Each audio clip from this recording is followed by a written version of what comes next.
शिवम त्यागी जी नहीं, आप एक चीज कहिएगा, आप मुझे ये बताइए, आपकी सरकार है ना वहां पर? बिल्कुल आपकी सरकार है, फेल हो गई ना, दंगा रोकने में फेल हो गई, मानिए इस बात को। बोलिए, आप मुझे बोलने। हाँ बोलिए बोलिए।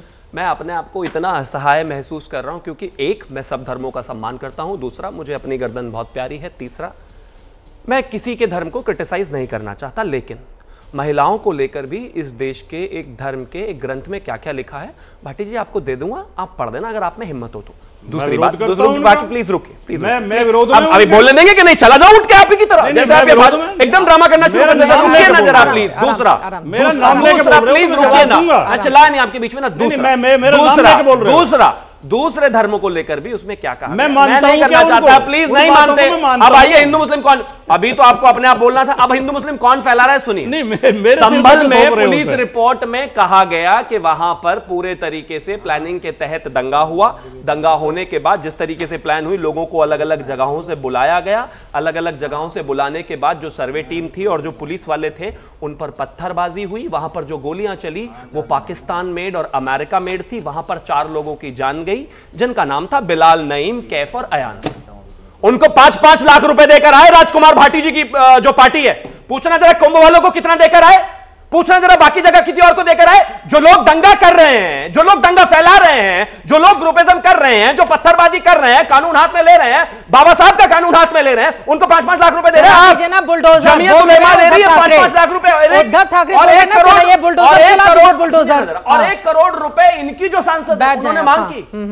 कितना दिया आपने कुंभ वालों को? और उसको छोड़िए, जहां तक बात है, मैं कहता हूं दंगाई कोई से भी समाज से आता हो, किसी भी धर्म से आता हो, नहीं होना चाहिए, लेकिन यहां पर हिंदू मुस्लिम तो आप कर रहे हैं भाई। उद्धव ठाकरे तो आप कर रहे हैं ना कि बुलडोजर चला दीजिए। अब एक चीज बताइए, बुलडोजर क्यों नहीं चलेगा? आप जांच होने दीजिए, पता चलने दीजिए, चेहरों का पहचान होने दीजिए, सीसीटीवी फुटेज निकल कर आने दीजिए, पुलिस की रिपोर्ट निकल कर आने दीजिए। अब आप बैठ जाइए, समाजवादी की सरकार थोड़ी ना है। प्रवेश जी उसके बाद बोल दीजिए, 1 मिनट बोल दीजिए, फिर सबका ये बार बार एक्चुअली सबको सुनना चाहिए, बार बार ये मनुस्मृति और तमाम इश्यूज लाते हैं। आपको पता है कि ऋग्वेद के रचयिता जो थे उसमें एलिशु नामक एक संत, एक ऋषि थे जिसके बारे में बाबा साहब अम्बेडकर लिखते हैं। वो कौन थे? दलित थे, शूद्र थे। मातंग कौन थे? शवपाक कौन थे? वशिष्ठ की माँ उर्वशी वैश्या थी, विश्वामित्र की माँ चंडालनी थी। सुन लीजिए, मैं बता रहा हूँ, नहीं विषय से नहीं, मैं आपको ठीक कर रहा हूँ। जो आप गंदगी हिंदू समाज को लेकर फैलाते हैं ना, जाति पर, इसको सुन लीजिए ध्यान से, ठीक है? पराशर कौन थे? विश्वामित्र कौन थे? वेदव्यास कौन थे? ये सारे लोग जो थे ये शूद्र वर्ण के लोग थे, सारे अस्पृश्य वर्ग के लोग थे, और इन्होंने ही सारी ऋचाओं की रचना करी, ठीक है ना? ऋचाओं की रचना करी। घोड़े पे चढ़ने सुन लीजिए, नहीं इसीलिए मीट रखने पे मार देते हो। समाज के अंदर कुछ नौकरी में नहीं ले रहे, समाज के अंदर कुछ कुरीतियां आई, एडमिशन नहीं देते। आप ये बताइए कि मुगल एरा के अंदर हैंसांग आए, फाइहान आए, तमाम आए ना, उन्होंने कुछ लिखा कास्टिज्म के ऊपर? नहीं लिखा। इसका मतलब है जाति की रचना या अस्पृश्यता मुंबई जाऊंगी, राजकुमार भाटी मैं आपको प्रमाणित करके दे सकता हूं। वो आपकी बातों पे हंस रहे हैं, मेरी किताब है, पढ़िए उसको। ठीक है, बोलिए राजकुमार भाटी जी। ये केवल गुमराह करने वाली बात है, गुमराह नहीं है, यथार्थ और पूज्य बाबा साहब अम्बेडकर कह रहे हैं।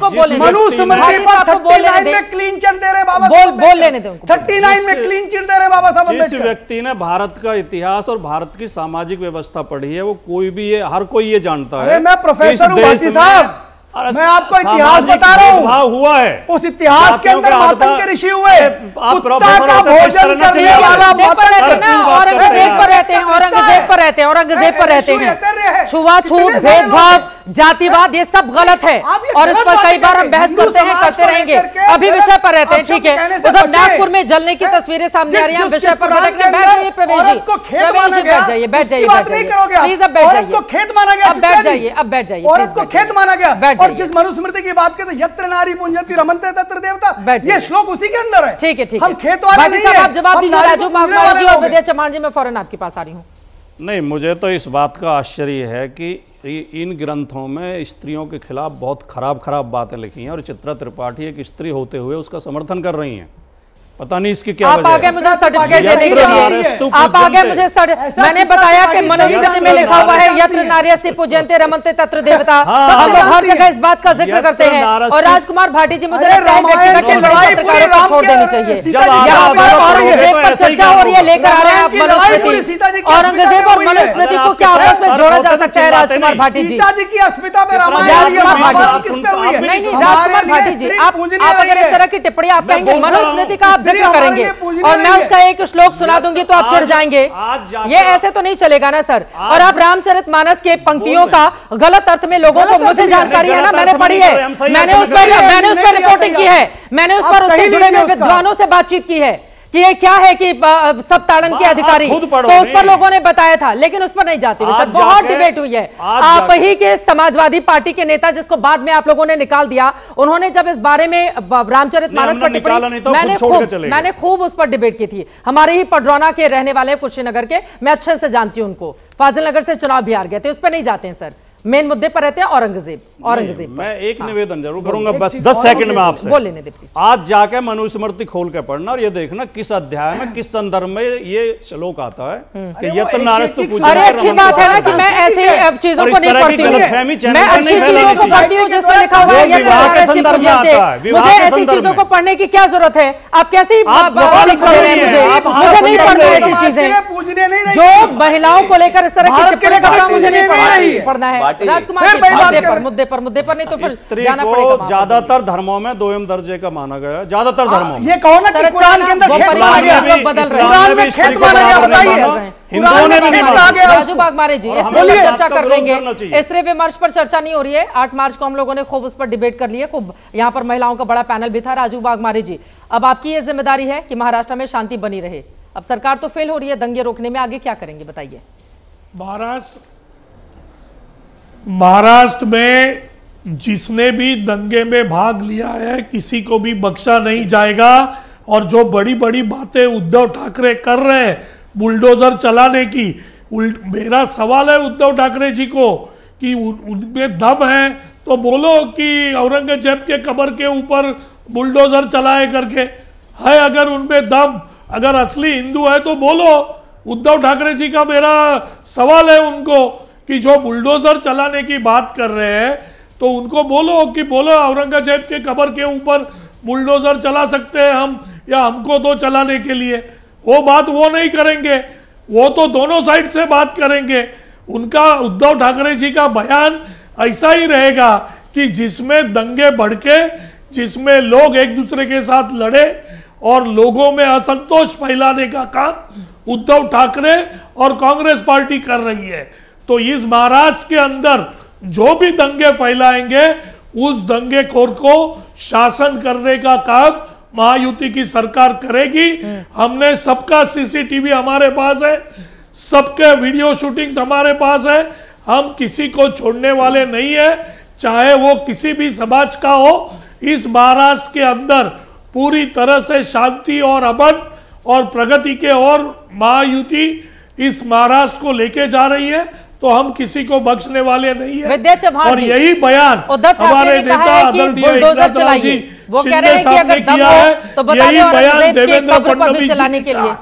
विद्या चव्हाण जी, बुलडोजर चलना चाहिए क्या? जी देखिए, मैं आपको ये बताना चाहती हूँ कि हमारे को या हमारे उद्धव जी हो, शायद शरद पवार साहब हो, किसी को भी औरंगजेब से कोई प्यार नहीं है। हम लोग ये चाहते हैं कि इतिहास का कोई भी पन्ना जो अपने को अच्छा लगे चाहे बुरा लगे, अपने को उसको फाड़ने का कोई अधिकार नहीं है। क्या स्वतंत्रता आंदोलन में जालियनवाला बाग जैसी घटना हुई तो हम लोग उसको मिटा सकते हैं क्या? तो मुझे ये कहने का मतलब है कि छत्रपति शिवाजी महाराज को मारने के लिए आया स्मारक किसके बनते हैं? लेकिन अफजल खान स्मारक किसके बनते हैं? स्मारक कब्र शिवाजी महाराज ने बनाया था, इतना आप मत भूलिए। तो ये हिस्ट्री का पन्ना फाड़ने का किसी को जूते मारने के लिए बनाई गई है। ये सिर्फ भाजपा जूते मारने के लिए बनाई गई थी, नहीं है तो बोलो ना, उसको जूते मारने के लिए बनाई गई थी। भाजपा सिर्फ हिंदू जूते मारे जाके क्या औरंगजेब के उस पे कब्र पर? भाजपा सिर्फ हिंदू मुस्लिम का दंगा फैलाना चाहती है और पूरा बम्बई अदानी को यही काम कांग्रेस को लेकर आ रही है, मुझे बहुत हैरानी हो जा रही है। महाराष्ट्र में कर रहे हैं। शरद पवार जी से उनके रिश्ते किसी से छिपे हुए नहीं है, न वो छिपाते हैं। आप यहाँ पर 4 बार अडानी का जिक्र कर चुकी हैं विद्या चव्हाण जी।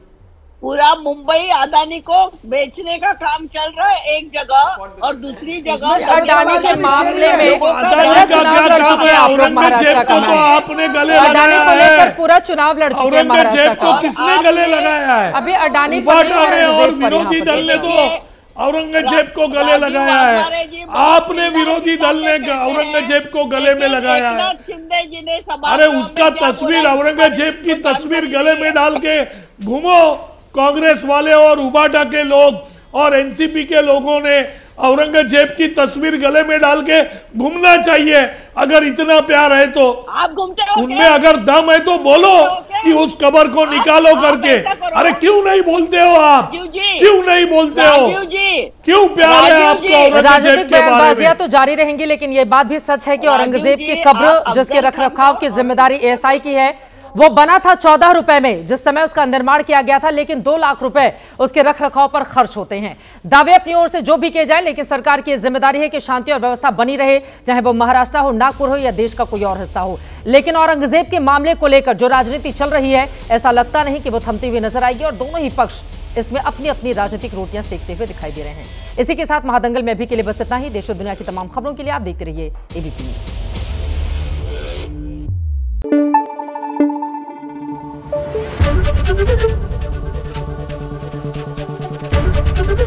एबीपी न्यूज आपको रखे आगे।